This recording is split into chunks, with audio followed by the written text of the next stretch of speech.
Hey, indie filmmakers, I'm Griffin Hammond. I'm Nick Bodmer, and on this week's episode, we're figuring out how to film and photograph the upcoming solar eclipse. Plus, your questions about anamorphic lenses, false color, and adjusting the flange distance on your lens.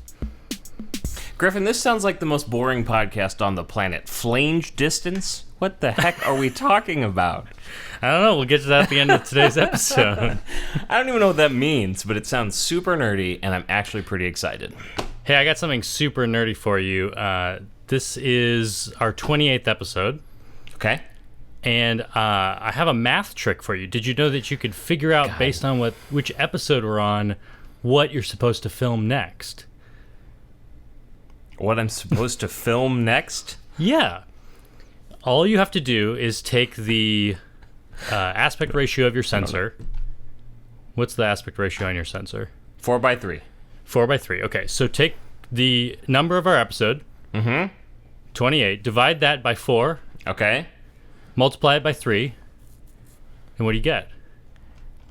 All right, what episode are we on again? All right, 28 divided by 4. Let's see. So if you divide 28 by 2, you get 14. Divide that by 2 again, you get 7. That's not the best way to do division. I'm not good at mental math. I got there, didn't I? 7 times 3 is 7 times 2 is 14. Plus 7 is 21. The answer is 21. Yeah, the answer is 21. So what are we doing on oh, now I get it. Oh, I got there. Yeah. August 21st is what you're trying to tell me. August 21st, there's a solar eclipse. How does your brain get from, we're on the 28th episode, how do I get that to 21? Where did your brain take you there? I don't know. I think my brain thinks in multiples of 7. So when I see the number 28, I just think of 21, like they're related. You're weird, but that's cool. You saw how much trouble I had with you even walking me through it, so my brain does not work that way. I forgot that in elementary school, you moved and you skipped over multiplication tables. Guys, here's what happened. I moved in 3rd grade, okay? And we were just starting to memorize multiplication tables. And then I moved, and in the new 3rd grade class, they were just finishing. So I don't know mental math. Like, you ask me what 7 times 8 is, and I have to, go figure it out. It's not good. I'm just amazed. I think of you as one of the smartest people I know, and I'm just amazed that to divide 28 by 7, you actually have to, break it down into pieces of 7. I used my calculator. I actually did really well in math. I got all the way up through Calc 2 and passed it. But I used a calculator. That's just how I do it. I can't do it in my head. Leave me alone. So on August 21st, we have this total eclipse, total solar eclipse happening in the U.S. Total eclipse of the heart. No, not that. Wrong. And I'm fairly interested in this. I'm interested in the idea of photographing it, so I've been doing a little bit of research about it. But I'm still confused about, how important is this? Is this a big deal? Okay, so it is a big deal. And actually, in talking about this episode, I got myself all excited for it, which is kind of cool. So, total eclipses are pretty rare, okay? They happen roughly once or twice a year somewhere on Earth.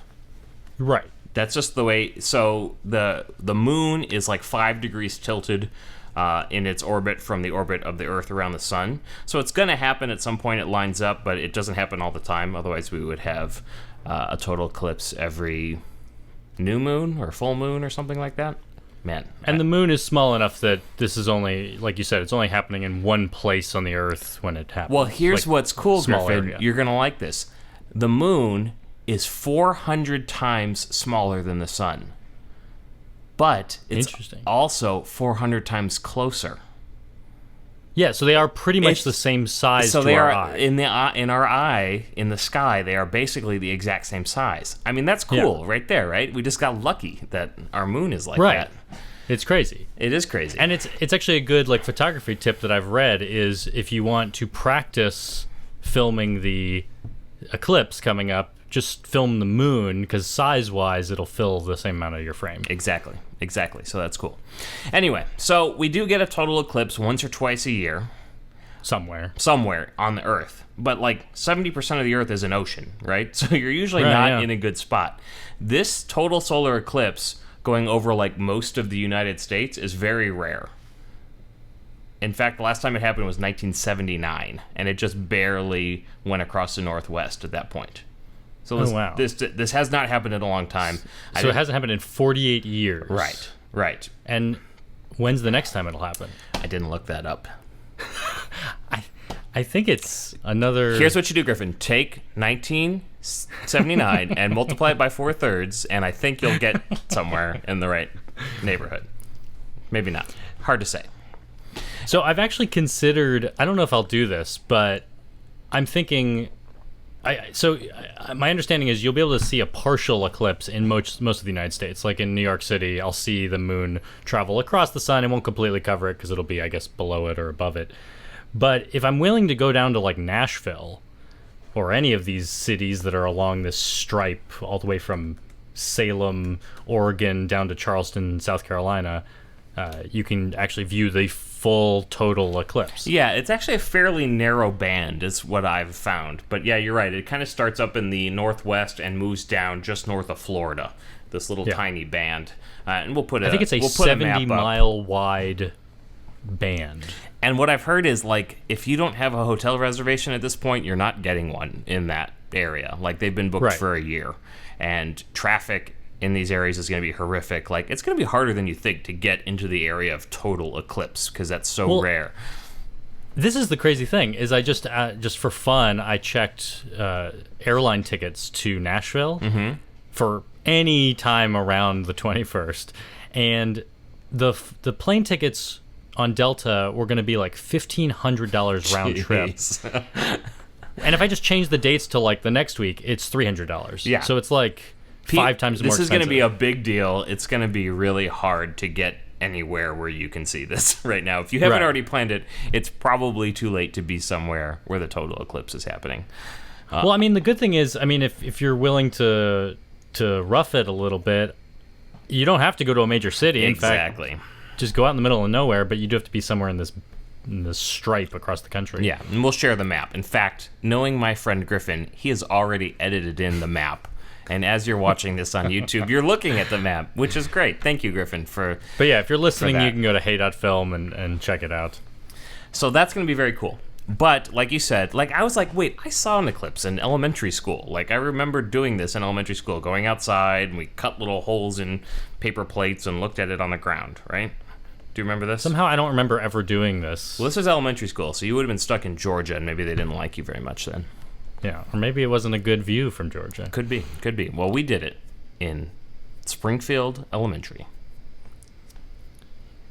So, if you are able to make it, or even if you, I mean, anywhere in the U.S., you'll get to see the partial eclipse at least. There's something to look at.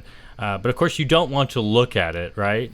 Yeah, really interesting stuff that I read. So, if you are one of the lucky people in the total eclipse, during the, obviously staring at the sun is a bad idea. Don't do that.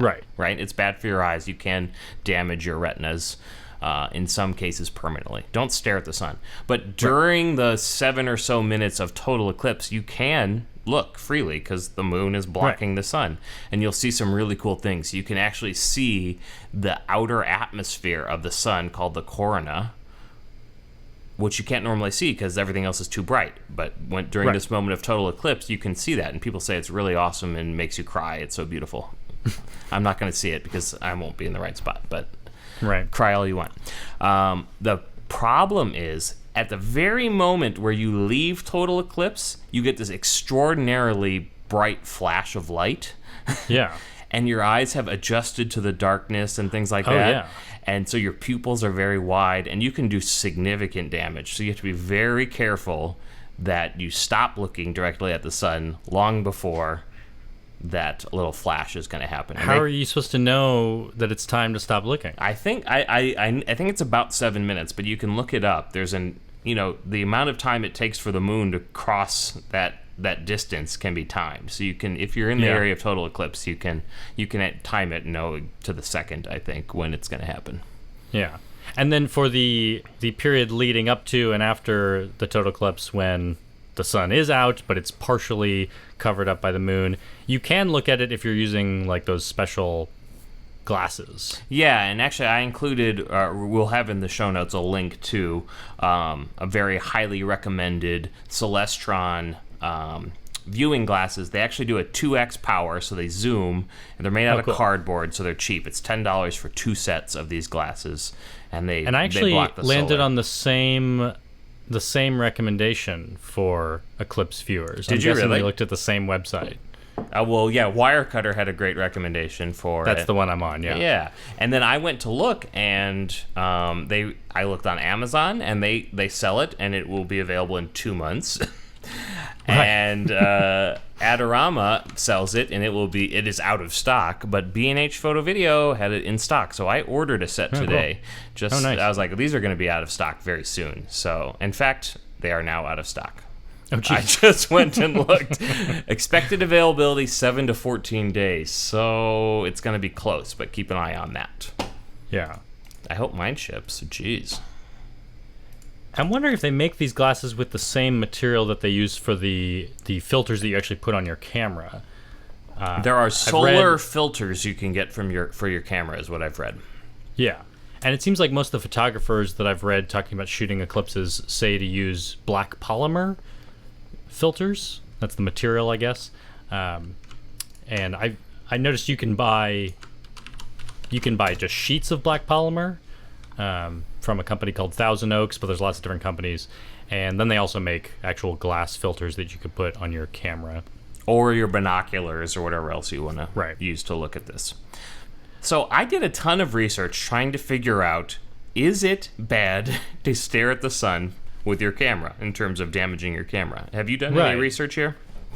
Well, all I know is that I read kind of two things about how to expose properly during a solar eclipse. I mean, mostly... you don't really need to do anything differently during the totality. When the moon is covering up the sun, like you said, you don't need to wear your glasses, and also you could take filters off your camera. It's like shooting, I think just after sunset. So there'll be kind of some light, but not that much. So your camera can handle that.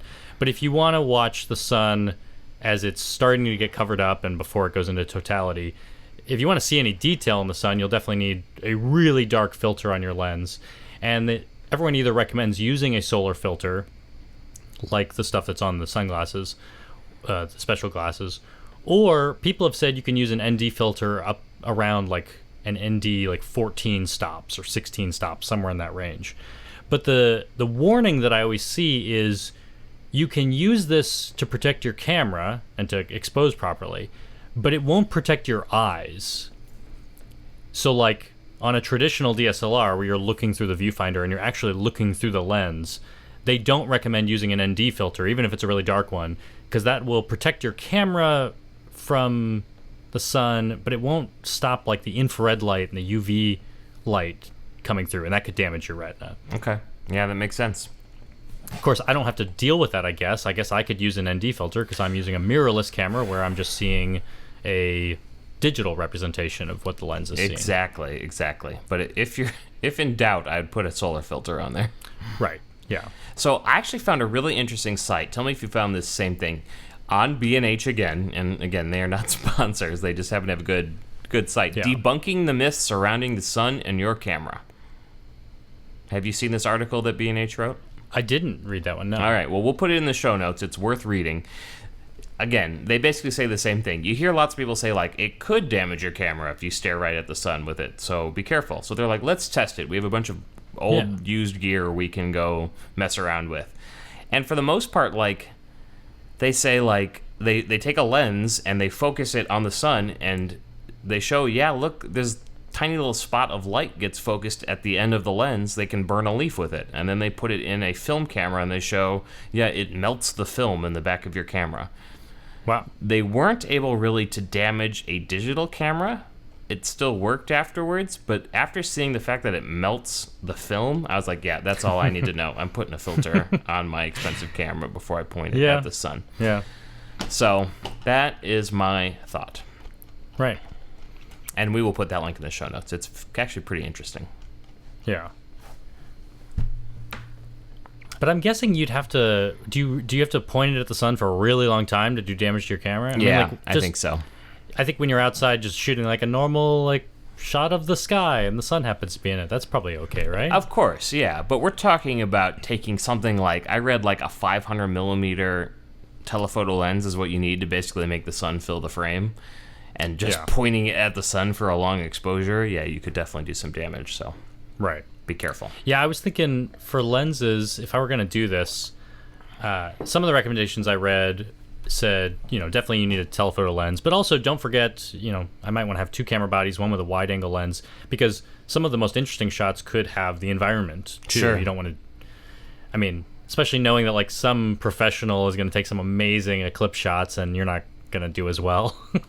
Well, I read a really interesting article that said, especially if you are in a spot of total eclipse, they say it is such an amazing moment that maybe don't take pictures. Like, maybe just experience it for yourself and soak it in and just have that be something you lived and know that somebody out there is going to take all the photos you want to look at later.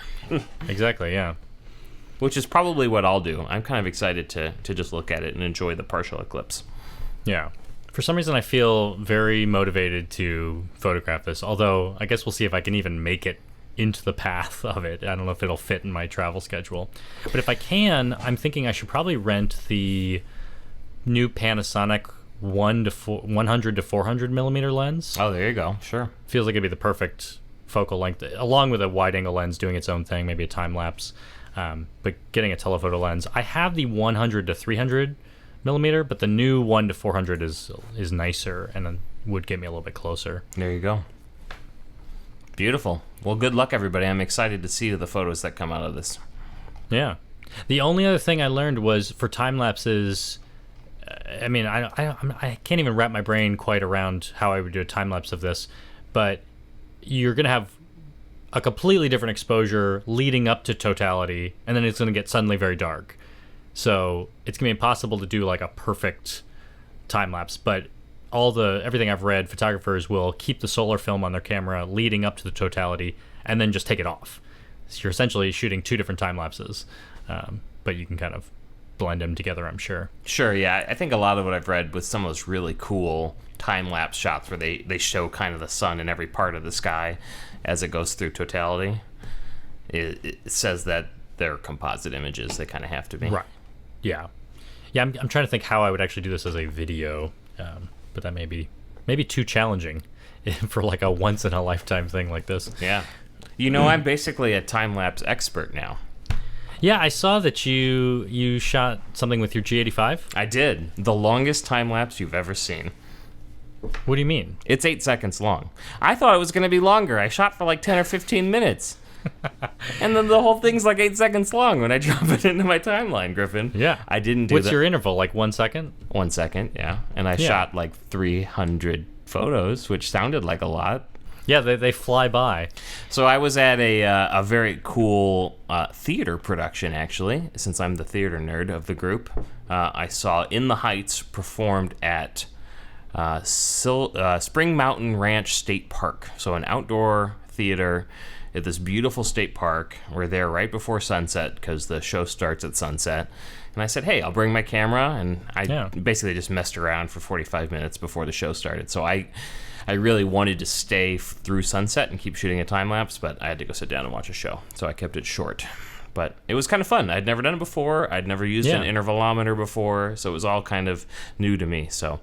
and I think your camera has the same built-in intervalometer system that mine does, right? It was very simple. I was surprised how easy it was to set up. So, and you had some great cloud movement. Oh, it was it was really beautiful. And actually, it was shockingly overexposed, because I was thinking, I'm going to get sunset. It's going to get dark, so I'll start it out way bright. But it didn't even get dark enough to matter at that point. But I shot RAW, which meant I was able to pull out a ton of detail, even though the originals were super overexposed. Oh, cool, yeah. The only thing I noticed that could help you is that you had... I saw like one dust spot in there. Yeah, you pointed that out. I didn't even notice it till you pointed that out to me. So thank you. But I have a couple questions about that. So yeah, I was shooting at like f/22 because I don't have an ND filter. So I just stopped it all the way down, which of course is going to bring out all that nastiness on the lens. But I noticed like as the time lapse progresses, it disappears. And I couldn't understand why, because I didn't fix it or anything. Wouldn't it stay there the whole time? Yeah, and I saw the same phenomenon. I assume it's still there. It's just getting obscured by Just the way the clouds the way are the changing light is coming hitting in. the lens. It's not. Yeah. So like some other spot probably shows up that I haven't noticed. Right. So But, I need to get an ND filter is what it comes down to. Yeah, because I don't think you'd have to change your aperture too much. You could probably go from f22 down to f16 or something, and you might lose some of that spot, or go a little bit further, and it's going to be gone completely. Now, if you want to keep everything in focus in a time lapse like that, what f-stop do you shoot at, even when you have the whole array of ND filters at your disposal? Well, in your time lapse, there wasn't anything that close to the camera, right? There were some trees and bushes maybe 10 feet away. Right. But even that's pretty far from the camera. I think even if you had a really shallow depth of field, almost everything would look roughly So you in think I focus. could have shot that with a proper ND filter at f2.8 and been fine? I think at f2.8, yeah, I think there might be a little bit of focus variety happening, but it's all kind of happening away from the camera. I think it would all roughly be in focus. But you would set focus on the mountains? I'd have to remember how your shot was composed. I often do focus on the foreground thing if it's taking up a lot of the frame, but yeah, if you're mostly thinking about the clouds and the mountains, I would just focus on the distance. Okay, makes sense. It was fun, so we'll maybe share that video in the links as well. And I also shot a little video on my iPhone of me shooting the time lapse, which I don't know, I thought was neat. Oh yeah, we'll that was good. No, I liked that. We'll include that too. I bought some hard drive space. I bought some hard drive, he says. Does that even make sense? A drive. I bought some storage. You bought some storage. That concerns me. You didn't run it by me. What'd you buy? So I made kind of an impulse decision to Okay. buy some hard drives. It was like a flash deal online. This was at Best Buy. They were selling these Western Digital Easy Store 8 terabyte hard Get drives. the hell out of town. You're joking, right? I literally have on my desk 2 Western Digital Easy Store hard drives that I just purchased and I was going to talk about on the show. I bought 2 of them as well. I bought 2 8 terabyte Easy Store Yep. desktop backup plug and play Yep. hard drives, and I have them USB right here. 3, right? Yeah, but I don't care about that. I care about the drives inside. I'm going to rip See, them apart. That's what I knew. I think I'm actually going to keep mine intact, but my understanding was that people got super excited because Best Buy cut the price in half on these things. They're normally $300, dropped it to $150. But people like the drives inside because they have a really fast cache. Well, what's inside these drives, so Western Digital makes this particular external hard drive just for Best Buy. You can't buy the Easy Store brand anywhere else. And inside them is a Western Digital Red hard drive. And the Red line is their NAS line of hard drives. It's like a $280 bare drive to buy by itself. Like if you just want the hard drive. So, I mean, $150 for them is just a smoking good deal. So, yeah, people buy them and rip them apart and rip the drives out of them. And that's what I'm going to do. Well, yeah, that's so what I saw. funny. It was someone on a filmmaking forum on Facebook said, hey, these drives would make a great RAID array. Buy 4 of them, and you have, this awesome RAID. And I thought, well, I'm not going to buy 4 of them, but that is a great price. I'll buy a couple. In fact, I bought 2 because that's the most it would let you buy online. And I was like, when I go pick them up, I'll just buy 2 more from the store and then go pick up my other 2, and I'll have 4, which is what I want. And the deal was over by the time I went to pick them up. So I'm stuck with 2 for now, but they have gone on sale like this in the past a couple times, so I'm just going to wait for the sale again to buy a couple more. Well, and we'll see where they are when we post this podcast, but I think it was still on sale. It wasn't $150, but maybe it was $100 off. It was $200. Last I saw it was deal. $250 when I was at the store. okay. This was yesterday. Yeah. But it could be different in different areas. Anyway, Western Digital Red hard drive, 8 terabytes for $150, or was it $159? It might have been $159. I can't recall. Anyway, I don't remember. Phenomenal deal. and I'm very excited about it. So right now I have 4 3-terabyte hard drives, which gives me 9 terabytes usable storage because of the parity drive, and I'm going to go to 4 8-terabyte drives for 8 times 3 is 24 terabytes of usable storage. So pretty excited about that. Yeah. Yeah, normally I spend about $150 on a 2-terabyte drive, so I can get a lot more SD cards backed up to this thing. I cannot believe we bought the exact same thing and didn't talk about it. Yeah. So are you saying I should not use them as normal drives plugged into my computer? Should I do something else? Well, Griffin, that's up to you. Tear them out? I think that you should consider buying a Synology 2-bay NAS and putting them both in there, setting them up in a RAID array so you only have 8 terabytes usable, but if any one drive fails, you still have all your data. Yeah. Is 8 terabytes enough for all your storage needs? Because that's the thing, is you want everything in one place. You don't want to have like, oh, I have most of my stuff on the 8 terabytes on the Synology, but I also have this external hard drive I can't forget about, and this one in the closet that I put in there a year ago and I forgot all about it. You kind of need it to be everything, and I'm not sure if 8 terabytes is enough for you or not. Right. Well, I think my solution right now is putting things on the 8-terabyte drive, and then I've actually started uploading things to Amazon Cloud Drive. Okay. Even though I know that in November I'm going to lose access to it or have to pay a bunch more money. But for the time being, I have unlimited storage, so I'm starting to put some important projects I'm working on at the moment in both places.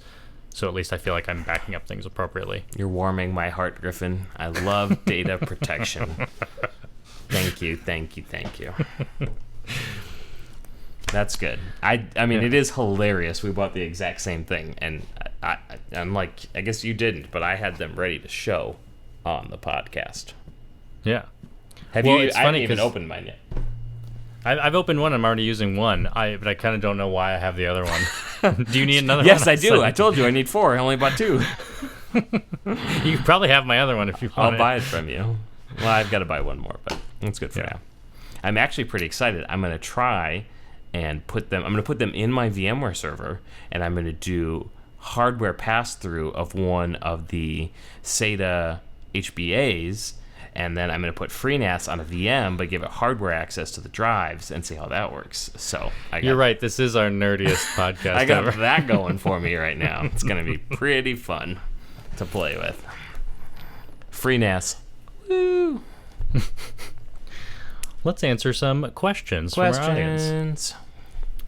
Today's first question is a YouTube comment from Matter Graphica, who is wondering if we know anything about anamorphic lenses. Yes. Next question. Move on. Let's go. Because he read that the GH5 is compatible with anamorphic lenses, and he says he kind of understands how it works, but doesn't really know when and why you'd use one. All right, let me ask you one question. Are you an expert on this, Griffin? I'm not an expert on anamorphic lenses. I've actually never shot with one on my cameras. I've played with them. True or false, with an anamorphic lens, you want to shoot in the full 4:3 aspect ratio? Correct, yeah.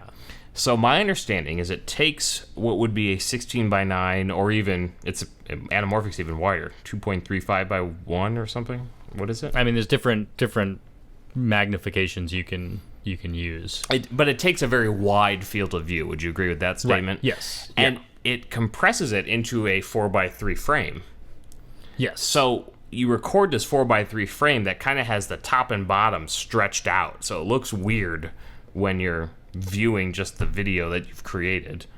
Yeah. But and it's not just the top and bottom. I mean, it's the whole frame is just squeezed. Right. Yeah. And so I think of it the other way. You think of it as squeezed from the left and right. I think of it as stretched from the top and bottom. But I see what you mean. Same concept, right? Yeah. You get things that are too tall and too skinny. Did I say that right? Right. I think so. Couple things. This allows you to use the full frame of the camera. Normally when we're shooting the video we're shooting now, we're actually ignoring parts of the frame, right? So we're losing resolution that the camera can create. Yeah, we're not using the whole sensor on the camera when we shoot. And I guess really that's the biggest thing, the biggest reason they exist, right? Is to use a 4:3 frame, all of it, but get a wide angle field of view. And I think it just aesthetically they look different. So people like the effects that anamorphic lenses create. And they only exist because movies used to be 4:3. Yep. First, if you watch Casablanca, it's 4:3. And at some point, because television came out, movies went widescreen as a way to differentiate and say, hey, there's still a reason for you to come to movie theaters. And the easiest way to make widescreen happen was just to keep using the same 4:3 aspect ratio film, but put a different lens on the camera, a lens that squeezed everything into this smaller form factor. And then and then when you watch the movie, you just get a projector that stretches it back out. But the consequence of these lenses is that some weird things happen, like it's that J.J. Abrams effect for lens flares. Like lens flares look interesting and wide on anamorphic. Also, when you rack focus, you get something called breathing, where the bokeh actually kind of changes shape a little bit. Oh, interesting. I didn't know about this. Yeah, it's kind of like if you ever get a chance to play with an anamorphic lens, it's fun to mess with the rack focus because the things that are out of focus will kind of like get taller as you focus away from them. And then they'll like get shorter when you like focus back towards them. I think I have that right. But there's like some kind of weird shape-shifting effect that happens when you rack focus. Interesting. So not only can you get like this extra wide, like even wider than 16:9, depending on the anamorphic lens you're using, you can get like this ultra widescreen effect, and you get these interesting artifacts like the lens flares and the breathing. So people like it because it looks like a very cinematic thing. It looks like a lot of movies you've watched because a lot of movies are shot with anamorphic lenses. Still to this day, they're pretty commonly used. Commonly used in cinema, and I think people who shoot with like mirrorless cameras and DSLRs are starting to get anamorphic lenses. They can be hard to get because they're more expensive, so people buy them used, or not a lot of people make anamorphics the way that. So my guess is you cannot get a micro 4/3 anamorphic lens. You're putting an adapter on something.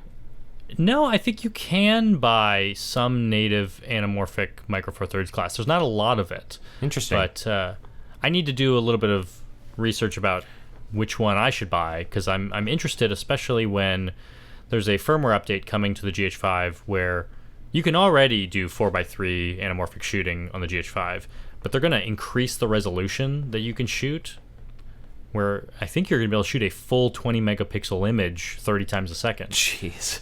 Yeah, so it's like crazy resolution. Start buying those SD cards now, right? And those 8 terabyte hard drives, because you're going to be filling that up fast. Right. But yeah, especially when that happens, I'm thinking it'd be really fun to get some anamorphic glass and play around with that. For sure. Cool.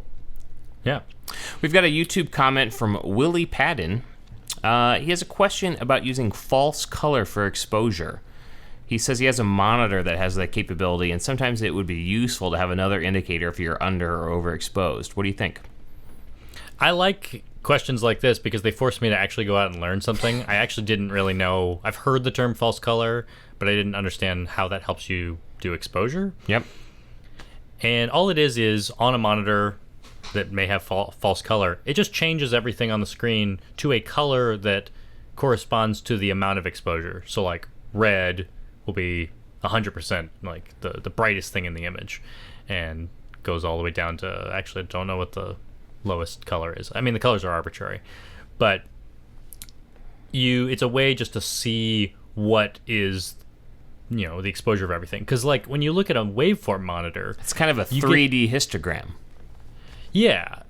A waveform, though, doesn't show you exactly which things are exposed brightly or underexposed. Mm-hmm. It just kind of tells you how many pixels and generally where they are in the frame from left to right. But false color can actually show you exactly where on the screen something is overexposed or underexposed. I can't imagine actually needing it because, like, for the kind of stuff I do, I'm not spending that much time dialing in my exposure perfectly to get skin tones perfectly exposed. I think if I was doing a narrative film and really cared that much about every single frame and was working with a colorist, maybe it would really matter to me to get it perfect on a Hollywood production.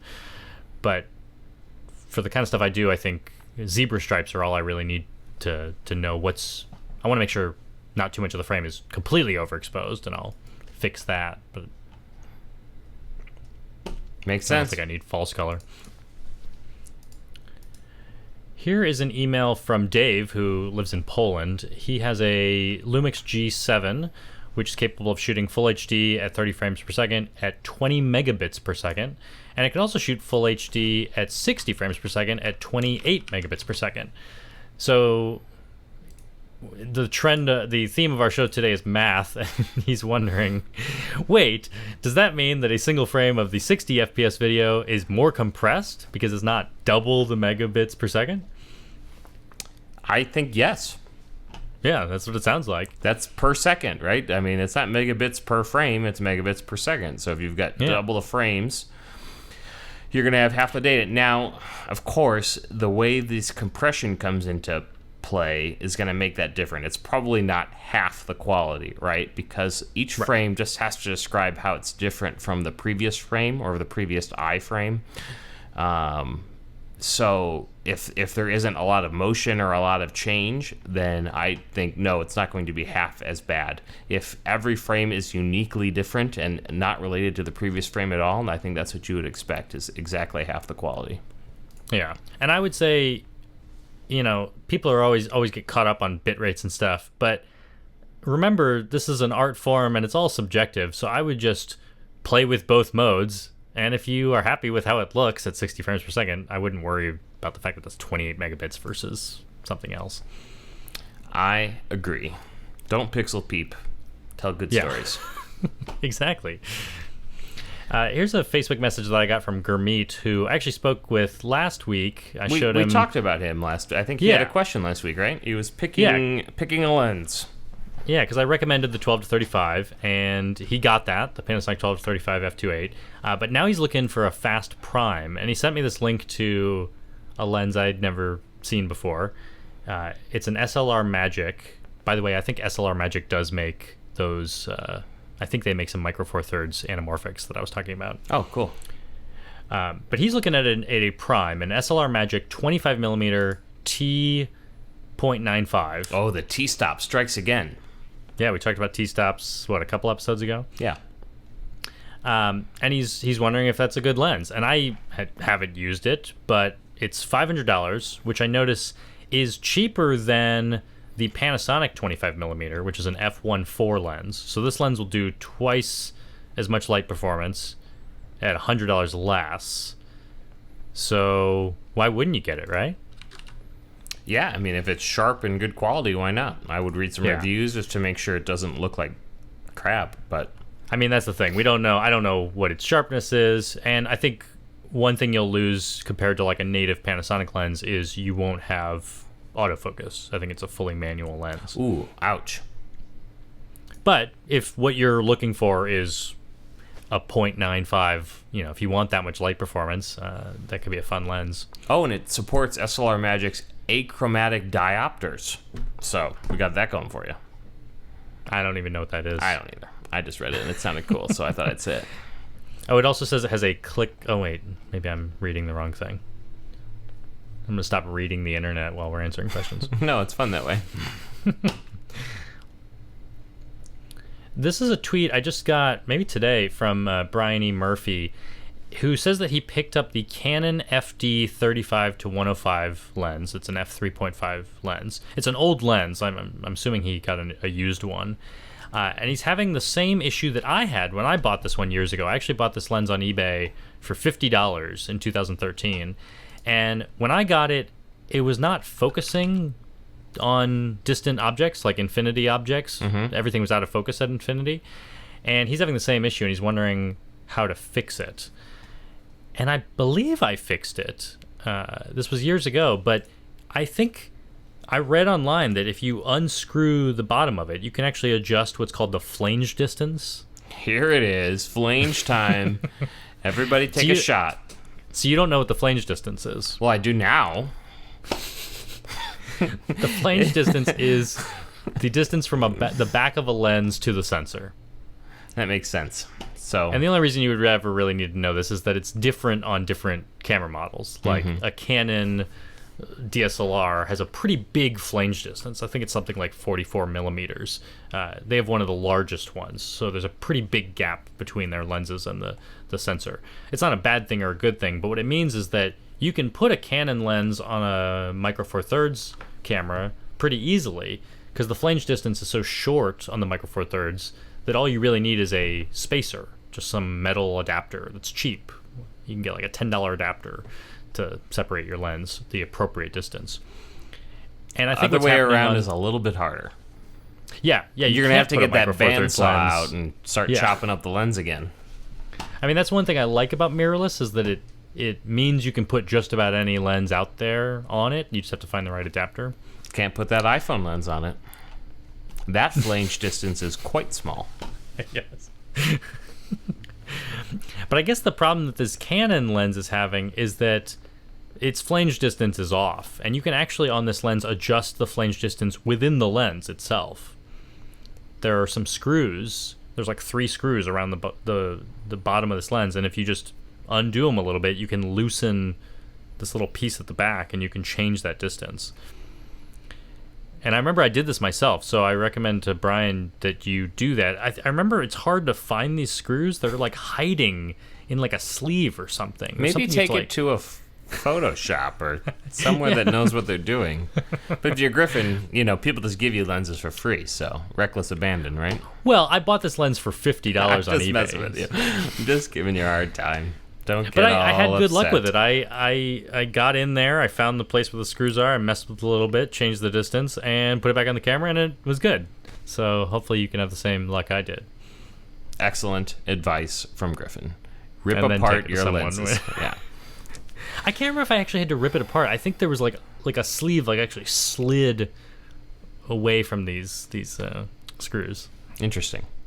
Yeah. We got a Twitter message from Dan. He said he's tried going through our previous episodes of the podcast, but it's harder than he thought. And it's probably because he had to listen to you so much. He's been trying to find... We haven't made our podcast searchable. Someone should make like an index where you can find old questions. Yeah, exactly. Anyway, he's been trying to find the service that we mentioned that we use to share video files. Slow but trustworthy. Is that how we described it? See, I don't know which one he's talking about, because the one we use right now is Resilio Sync. Yeah, I think that's what he's looking for. Okay. Resilio Sync is the answer. I guess that's... I mean, we don't have to keep talking. That's the answer, and we can move on to the next question. Well, I'm wondering, was there something else that was slower than Resilio Sync but more trustworthy? Because I think for a while we didn't trust Resilio Sync. It took some time for us to get used to how it worked. Well, I tried this thing where I read all the bits to you out loud over the phone, but that just was way too slow. That was the slowest and least trustworthy method. Here is an email that we got from Austin, who says he's going on a trip. He's flying out to D.C., not for any special work, just a vacation. But he's running into this problem where he wants to bring his camera gear, and I guess he always struggles with how much stuff to bring. Yep. And he knows we deal with the same problems. So he's wondering what me with all my trips and what you with all your trips, Nick, have done. How do we bring enough stuff without needing to bring a second bag? I have this problem every time I'm packing for a trip. How much gear do I bring, right? And for me, I think I'm thinking about the wrong problem. The problem for me is, how do I focus on taking good video? I realize I could do better work if I just used my iPhone and thought about using it all the time, as opposed to worrying about what gear to bring that's going to sit in my bag the entire trip anyway. Yeah. So for me, if I can carry one lens, that's what I'm doing. This new 12-35 lens has made that much easier. I don't feel like I used to always bring a 45mm prime and a 20mm prime. And right. That's out. I just bring my 12-35, boom, done. One camera, extra battery, and then I think I showed on that podcast when I was traveling, just that little GorillaPod tiny thing. So I try and travel as minimally as possible. That's exactly what I have just packed. I'm going to Chicago this week. And it's not for work, it's just for fun. And I thought, but someone's probably going to want me to take a picture or video. So I'm bringing my GH5, the 12-35mm lens, no other lenses, whereas normally on a work trip I'd bring 6 lenses. And because I'd bring all my primes. But yeah, just the 12-35, it's a great travel lens. And then I'm bringing my Pedco Ultra clamp and not bringing a tripod. Of course you are. Ding. And I'm bringing like an extra battery, and I'm bringing 2 ND filters. I'm bringing my dark time-lapse ND filter and my regular video ND filter, just in case. I was surprised how fun it is to go out and shoot a time-lapse. Like, you're just standing there waiting, but it's kind of exciting. And people walk by you like, what is this crazy guy doing? Standing next to his camera, taking pictures. And you get to be like, oh, it's a time-lapse. And people are like, oh, interesting. It's kind of cool. Well, and I love in a time-lapse, you've done all the creative decision-making at the start, and then you're just waiting for it to pay off. Yep. Like, you can't change anything during the time-lapse. Yeah, moving it around really doesn't help. No. There's some advice for you. Although occasionally I've gotten a few minutes into a time-lapse and just realized, this is the wrong interval. These clouds are moving too slowly. I need to do a slower interval. So I'm just going to stop and start again. And you're starting over. You're not making an adjustment that's going to be part of the transition will not be in the final work. Yeah. We did it again, Griffin. Yeah. We made it. If people want to hear even more of me this week, I am doing another podcast on Thursday. They don't. You've reached the end of the podcast. This is enough. You're not even listening anymore. There's literally one listener. It's probably your mom. I'm not sure my mom listens to this podcast. It's too nerdy. Your mom seems like she's having a great time in Hawaii. Yeah, that's true. But let me get back to the podcast that I'm doing on Thursday. I'm actually going to be on Larry Jordan's podcast. Again? Yeah, again. I was on his Digital Production Buzz podcast a few months back, and I'm doing it again this Thursday. Last time I actually pre-recorded the interview. This time I'm actually going to be on the show live. It airs Thursday night, 6 p.m. Pacific time. And I should be on somewhere around 20 minutes into the show. That's Thursday the 3rd of August? Correct, yeah. Cool. Well, that will be fun. Yeah. We'll listen to that. Cool. All right, Mr. Hammond, it's been a pleasure. Yeah, I enjoyed talking to you this week, and I'll hear from you next week. All right, we'll talk to you later. Same time, same place. Yeah. See you, everyone. Bye-bye. I'm not even kidding. I have 16 terabytes of storage in boxes on my desk right now to show on the podcast.